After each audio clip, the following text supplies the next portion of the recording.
Welcome back, I'm Tedward, and today, thanks to Bond Group in Waltham, Massachusetts, we're driving the Widowmaker. This is a 1988 Porsche 911 Turbo Cabriolet, also known as the 930. And for those of you who think that I own a 930, I don't. I own a 3.2 Carrera of the same year, but turbos are 930s, non-turbos are G models, G bodies. So this is very exciting because back in the 70s, Porsche developed the 930 to compete in Group 4 and Group 5, and the FIA required these to be built for the public. They were homologation cars, and that's where you get 934 and 935 race cars. They were 930s that were designed for Group 4 and Group 5.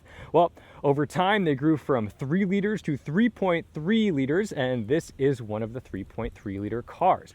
It has a 4-speed manual transmission, about 280 horsepower, and the reason why they call it the Widowmaker is because of the extra torque and power that comes on after a bit of turbo lag. So you build up that boost, all the juice gets sent to those rear wheels, and it can spin you like a top. We're gonna avoid that today at all costs. But what's great about these cars is they're air-cooled, and today is about 100 degrees, so I feel like this car. If I were sitting in traffic right now, it would be pretty difficult. You gotta keep swimming like a shark. But some notable changes of the 930 versus its Carrera sibling. First off, the wide body. You get these massive haunches on the rear, and it looks pretty darn beefy from certain angles. It is very apparent that you're working with a turbo and not a Carrera when you see those, although you could get M491 package Carreras which had a wide body but no turbo. Then up here we've got a whale tail, but no, it's not a whale tail. Don't worry, I can already see your little fingies typing. It is a T-tray because it kind of sits like a T-tray. So these are essentially rubber. They're designed to help add a little downforce, and paired with the little valence up front, which I'll show you in a minute, allows this car to suck itself to the ground a little bit better. Under here, you see the Porsche logo and Porsche here. Right there, you've got turbo in the turbo script, and impact bumpers, baby. Thank you to the United States for that. You've got a single side exit over here, but if you notice, there's also an extra little pipe. That is the turbo exhaust. So spools up, coming out there. Now let me show you under the hood of this thing, because unlike modern cars, there's actually something to see back here. Our flat 6 hangs out over the rear wheels, and there's our giant air conditioner. Yes, up here is our top-mounted intercooler in order to try to help get some cooler air to this turbo, which is wedged right down there, basically right behind the bumper and in front of the exhaust. It's sitting in a very hot place. It's kind of strange to me that that's where they place it. So don't get rear-ended, because the first thing it's gonna hit is your turbo. Unlike the Carrera, you also get some wider wheels. These are the Fuchs wheels, and they are gorgeous. I have the same wheels and brakes actually on my 3.2 Carrera. They have upgraded brakes for the turbo to help stop it, and I believe they are very similar, if not the same, as the brakes that were on the 917 race car. So it's really cool to see what ended up from the race car parts catalog on these. If you look down here, there's these little guys that support the valve stems, because at certain speeds, these guys can just pop off, and what you don't want is this to fail on you and lose a tire when you're going fast enough for it to fail. So they put these guys on here, and the extra dish on the rears, oh, juicy. In the frunk,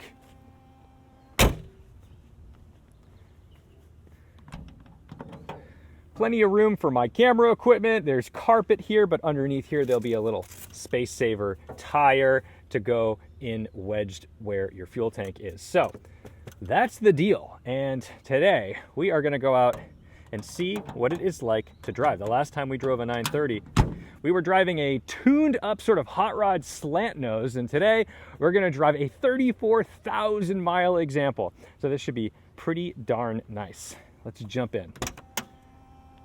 Ooh, these seats are very hot today.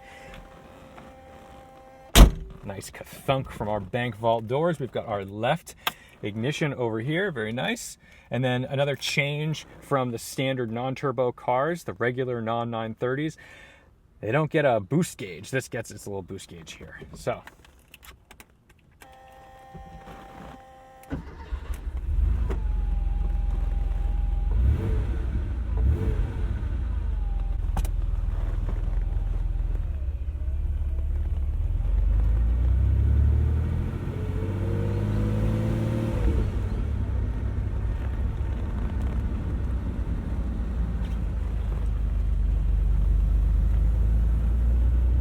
This clutch is super tactile, and it's a familiar feel because my car, my 3.2 Carrera, has the same turbo clutch as this.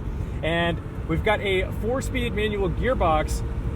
They were all 4 speeds except in 1989, that one model year, they had a 5-speed turbo. So those are a little extra special, but honestly, I think this 4-speed's pretty good.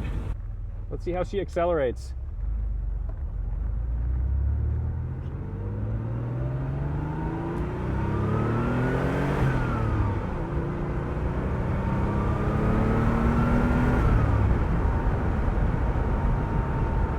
See that big lag after going in a second. They're not close ratio gears. So you get your foot back in it and you gotta wait.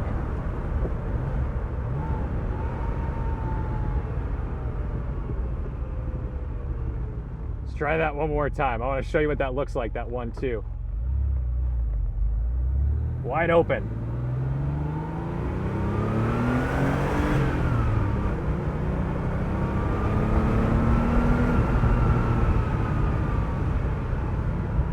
You know, they say today that the GT4 has really long gearing when you get the manual. I swear, second gear in this is about the same. It looks like it would probably go to 80 miles an hour.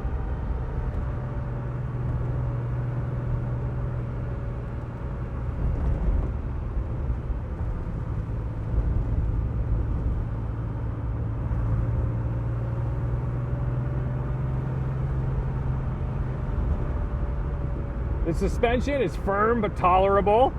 Very daily drivable if you needed a classic for that purpose.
Manual steering makes the car all the more tactile, which is wonderful. But I gotta say, it's not that scary to drive. I think its Widowmaker moniker maybe a little more fair on ancient tires from the period, and maybe less people knew how to drive fast cars back then.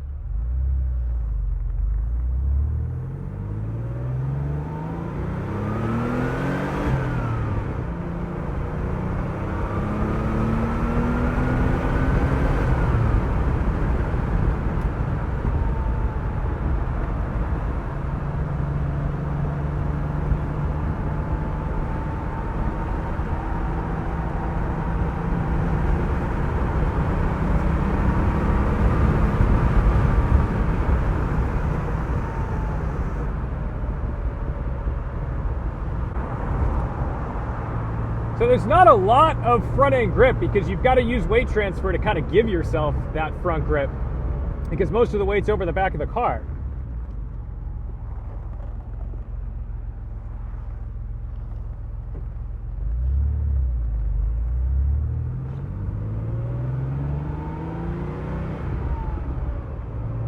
And while it feels a little anemic before the boost kicks in, you've still got 3.3 liters of flat six to play with. So it's not nothing. It's just that when you know what it's capable of, putting your foot down and not getting it immediately, it feels like you're really waiting. You've got to be patient.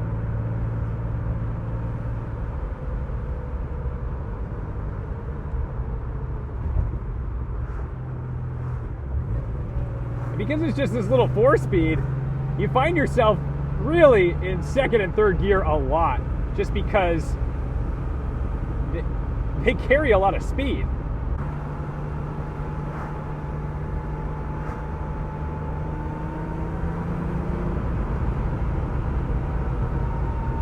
It's a real commitment when you want to build boost. Like, you're going to need to be at the right RPMs, and you're going to have to just get into that throttle for a second. But the shift action's fantastic. It's a nice tall shifter. It looks a little goofy maybe, but it's not too far from the steering wheel, which is what you want. The chassis, it's a little flexible, right? I mean, these weren't the stiffest cars to begin with. People stiffen them up, and then you hack the roof off of it, so there's a little bit of flex to it, but it's not creaking and squeaking, and I don't really think about it.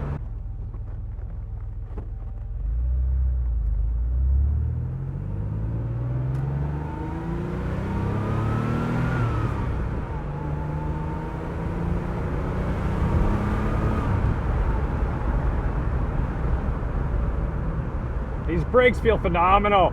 It's like pushing on a block of wood. Oh, that's the best.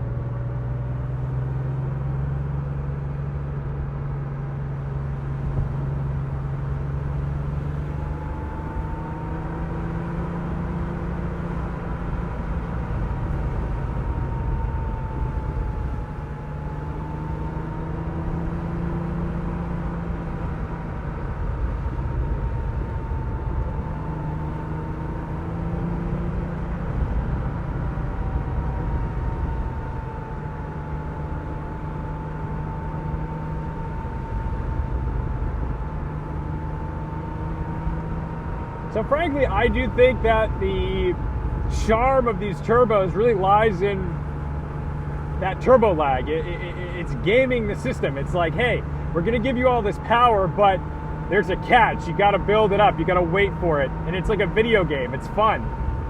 The 4-speed. I mean, it would be greater if it had closer ratio gearing, but I'm kind of happy just kind of sitting in it and letting the torque do its thing. Not a big deal. For me, I prefer the NA cars. I think they're more responsive. I like the way they feel on the throttle a little better than this. But it is fun to have a sub 5-second 0 to 60 car as an air cooler from the 80s. Like, it's still quick. It still holds up. This is plenty fast. Go nice and gentle over all this junk.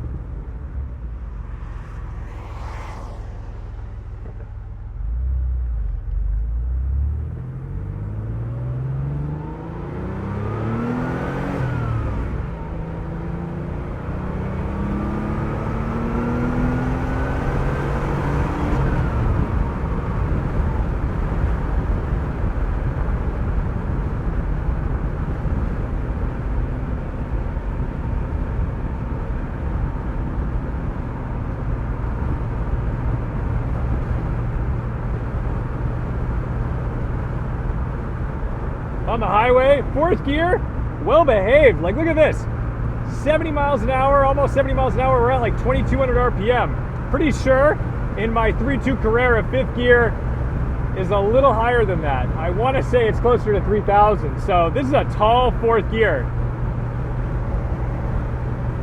Obviously great visibility. It's a convertible. Nice, decent sized mirrors. It's a very livable car. The 911 never fails to just be a good all-around car. 277, a little tribute to Magnus Walker on this right now for 1 mile.